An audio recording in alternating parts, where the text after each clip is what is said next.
कोई घोषणा पत्र जारी नहीं करता, कोई रूल रेगुलेशन नहीं बनाता। वो एक ऐसी मनस्थिति, एक ऐसे मानसिकता और एम्बियंस पैदा करता है कि आप पहले ही से रेगुलेट हो जाते हैं। और सरकार की ओर से जो सेंसरशिप किताबों पर लगते हैं, साहित्य पर लगते हैं, उसकी एक लंबी सूची, एक लंबी लिस्ट है। और उसके पीछे की वजह है कि इससे देश में स्थिति बिगड़ सकती है। सांप्रदायिक सद्भाव, सद्भावना, धर्मनिरपेक्षता और तमाम तरह के मूल्यों को हानि पहुंच सकती है। लेकिन हमारे बीच एक और किताब है, the polyester Prince, the rise of Dhiru भाई अम्बानी।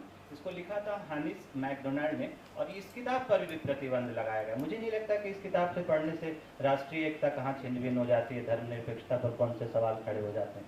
लेकिन ये किताब प्रतिबंधित है, और इसलिए प्रतिबंधित है क्योंकि ये बाजार के मिजाज से मैच नहीं करता, मेल नहीं खाता। तो जो दोहरे स्तर का सेंसरशिप है, जिसको हमने कहा कि इस देश का मीडिया दो तरह के सूचना और प्रसारण मंत्रालय से चलता है, एक भारत सरकार का और एक कॉरपोरेट ऑफ इंडिया। इसके ये जो दो सूचना प्रसारण मंत्रालय, एक अघोषित रूप से और एक घोषित रूप से काम कर रहा है मिनिस्ट्री मीडिया के लिए, और बाद में ऑनलाइन मीडिया के लिए भी कुछ दुकानें और कुछ ठिए ऑनलाइन मीडिया में ऐसे हैं जो प्रो कॉरपोरेट भी काम करने लगे हैं। तो ये जो सेंसरशिप है, इस पर कैसे बात होनी चाहिए, और इसको लेकर के एक होलिस्टिक तरीके से जो हम देख रहे हैं पूरे मामले को, उसको कैसे ब्रेक थ्रू करनी चाहिए, इस पर मुकेश कुमार ने बहुत ही गंभीर तरीके से अपनी बात रखी है। और अब हम चाहेंगे कि इसके जो लीगल एस्पेक्ट हैं, इसके जो कानूनी प्रावधान हैं, और क्या मामले कहाँ कहाँ फंसते हैं। हमारे बीच हैं फखरुद्दीन साहब, ये छत्तीसगढ़ उच्च न्यायालय हाई कोर्ट के पूर्व मुख्य न्यायाधीश हैं, चीफ जस्टिस हैं। और मैं चाहूँगा कि ये सारी जो बातें होती है, हम लोग जो बातें करते हैं, जब हम कानून की किताबों के बीच रखकर ये सारी बातें करते हैं, तो कई बार हम लगता है कि कुछ फिक्सन रच रहे हैं, कुछ हम काल्पनिक धुआं और फूल पत्ती के बीच की कुछ बात कर रहे हैं। क्योंकि कानून के हाथ जब बहुत लंबे होते हैं तो सुगड़ भी होते हैं, और वो हमारी भावनाओं को जब कसते हैं तो बताते हैं कि बेटे तरीका ये नहीं, ये है। तो ये तरीका कौन सा है, इस पर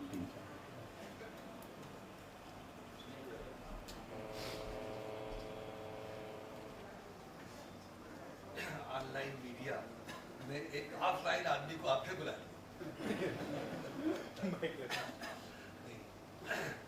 बहुत अच्छे, मैं बहुत शुक्रगुजार हूँ सरफराज सब लोगों का कि आपके बीच में आने का मौका मिला और कुछ समझने की बात।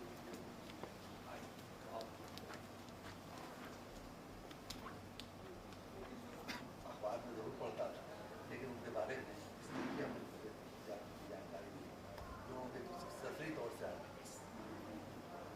मैं जो समझ पाया कि वो शख्स है, आज हम उनको ट्रिब्यूट ऑफ गार्डिया अकीदत से पेश करते हैं। इससे अच्छा और कुछ इस शख्सियत के लिए आज के मौजू से अच्छा कोई और मौजू हो नहीं सकता। कुछ लोग हैं जो वक्त के साँचों में ढल गए, आमतौर से ऐसा। कुछ लोग थे जो वक्त के साँचे बदल गए। इनकी शख्सियत पढ़ने के बाद, इनकी पर्सनालिटी और इनका व्यक्तित्व पढ़ने के बाद लगा कि इन्होंने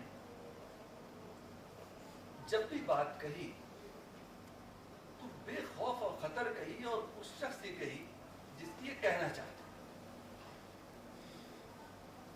और उसी बात में वजन होता है। आप जब कोई बात अपनी रखें तो आपको ये बात क्लियर होनी चाहिए, ढुलमुल यकीन नहीं होना चाहिए कि हम ये भी कहते हैं, ये भी कहते हैं, किसी को बुरा ना लगे। जो बुरा लगने वाली बात है उसको अपने तरीके से कहना चाहिए, वो कोशिश की हो।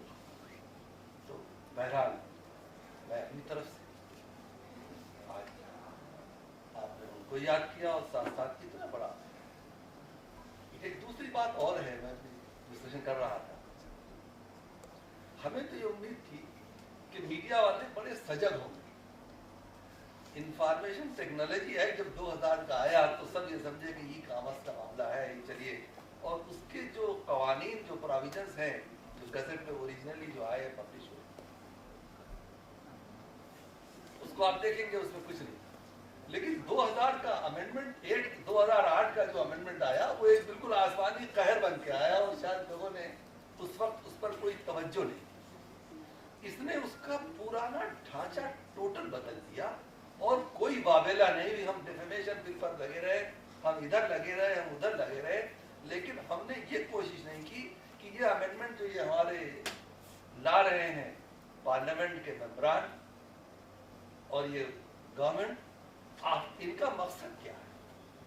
बहुत अच्छी बात है, चलिए वहां तक भी नहीं हुआ। लेकिन जब ये आया गाइडलाइंस के रूप में 2011 का, जिसकी तरफ हमारे जो वाइस वालों ने भी बताया, तो इन्होंने कहा कि ये गाइडलाइन है, लेकिन नहीं, ये रूल्स हैं, रूल्स बनाए हैं और इसमें डेफिनेशन है प्रोविजन में, रूल्स रेगुलेशंस। देखिए बड़ी कोशिश की जा रही है, और मैं उस शख्स जो और इस रेजोल्यूशन के खिलाफ या इस अमेंडमेंट के खिलाफ सीपीआईएम के एक मेंबर पार्लियामेंट ने अमेंडमेंट मोशन लाए, बाकी लोग खामोश थे। बड़ी अच्छी बात कही, बाकी सियासी पार्टियां खामोश रही। जब वो बहस के आया तब हमारे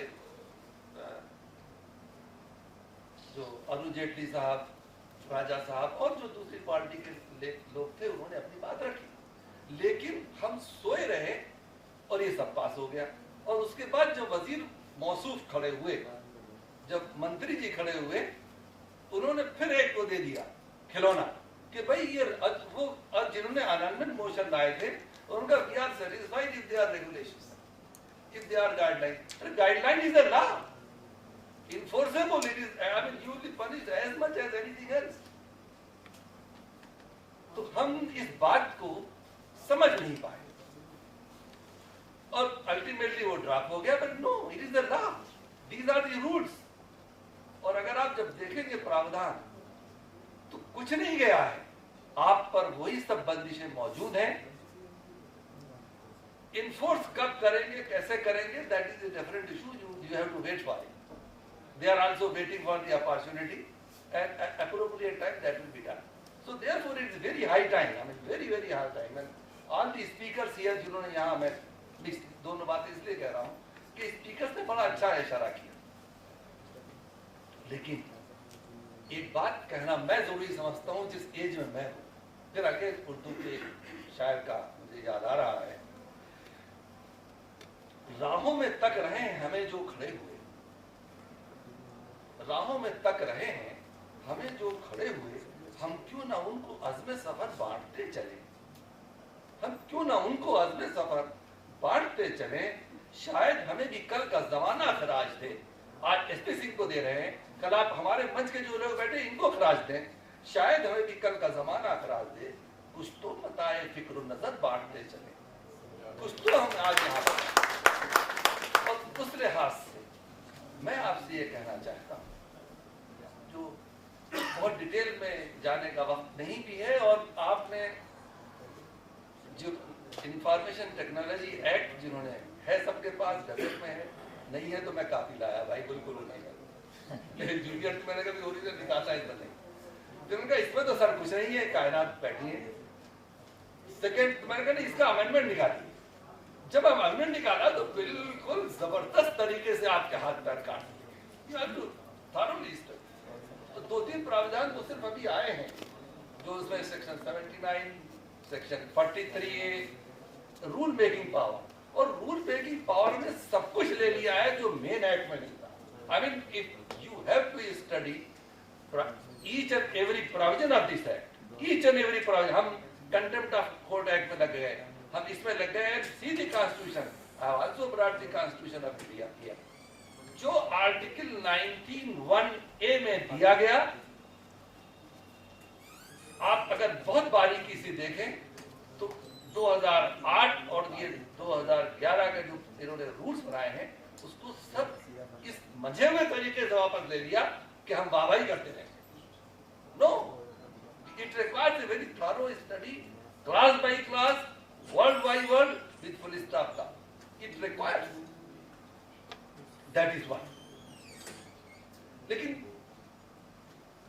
अभी नहीं हुआ, अब तक नहीं हुआ। मैं बहुत कम देखने को मिला, कुछ केसेस आए, दिल्ली हाई कोर्ट में आए, अभी आप देखेंगे एक जजमेंट केरला हाई कोर्ट का है, और एक दो जजमेंट वो हुए जहां किसी चैनल ने किसी हमारे ही जज को कुछ दिखा दिया था, वो तो टीवी की बात थी, उस पर डैमेजेस और कंपनसेशन का। ये एक मामला सुप्रीम कोर्ट में है, बाकी के अभी हमारी अदालतों में भी इन प्रोविजंस पर वो बहस और मुबाहिसा नहीं हुआ है, वो आर्गुमेंट्स नहीं हुए हैं जिसकी के हमको अब तक हो जाने चाहिए थे अगर मीडिया सजग होता। ऑनलाइन को सजग होना पड़ेगा, मीडिया को भी सजग होना पड़ेगा। ये नहीं है कि इससे मीडिया कुछ इससे मुस्तशरा है या इससे कुछ आज वो कल हमारी बारी है, इसमें कोई फर्क नहीं पड़ता। तो ये जो रेगुलेशंस है जिसको गाइडलाइंस कहा गया है, बड़ा बहुत तरीके से you have to give Mr simple head is a great liar, he was a great liar, but it is not the way that you have to be full persons like this. आपने under तो guideline लिखा, rules हैं, and these rules are covered under the definition. Therefore, violation of guideline is as much punishable as any other thing, and the punishment is there. So, adjudicators, all these things, they are there that you know it. Your persons would tell you. But what I am telling you is really a very good opportunity that we have assembled here. We are discussing it. We have to discuss each and every provision and go through it, and we have to definitely. अब दूसरी बात, there is another thing which is corresponding to it. We have our rights. After all, why the government also? आप उनके उस पहलू में पहुंच गए जहां वो चाहते नहीं है। इंसान के दो चेहरे होते हैं, एक तो जाहिरी और बातिनी चेहरा। हम लोग जब टीवी में जाते हैं तो बड़ा काफी बाहर रोक लेते हैं, सरफराज साहब कहीं साहब थोड़ा सा ड्रेसिंग रूम में चलिए, अच्छा आना चाहिए। अगर you don't want us also to be right in our जो जैसे हम हैं, आदमी दिखना नहीं चाहिए। एक ऑनलाइन में जो सबसे अच्छी बात की और मीडिया ने, आज आपने आईना सामने धर दिया, बिल्कुल आईना सामने धर दिया, बहुत अच्छी बात है। कहने की बात यह है, सच बात मान लीजिए, चेहरे पे धूल है। सच बात मान लीजिए, चेहरे पे धूल है, इल्जाम आईने पे लगाना फजूल है। दर्पण है, ये दर्पण वो दिखाएगा अवाम। अच्छा, एक और बात है, लोग घबराते हैं कि साहब इतना ही नौजवानों ने बहुत अच्छा लगा। इनफैक्ट मैं तो चाहता था कि आप हम लोग जब यहाँ मंच पर हैं तब वो दोनों तीनों बच्चे बोले। आप बड़ा काम कर रहे हैं बेटा, बड़ी उम्मीदें हैं आपसे। क्या योर वॉइस ना, save your voice, you are really saving our voice. बच्चों में वो दूरंदेशी है। आप एक बात और देखिए कि हमने और आपने इस ऑनलाइन में मुझसे ज्यादा मेरा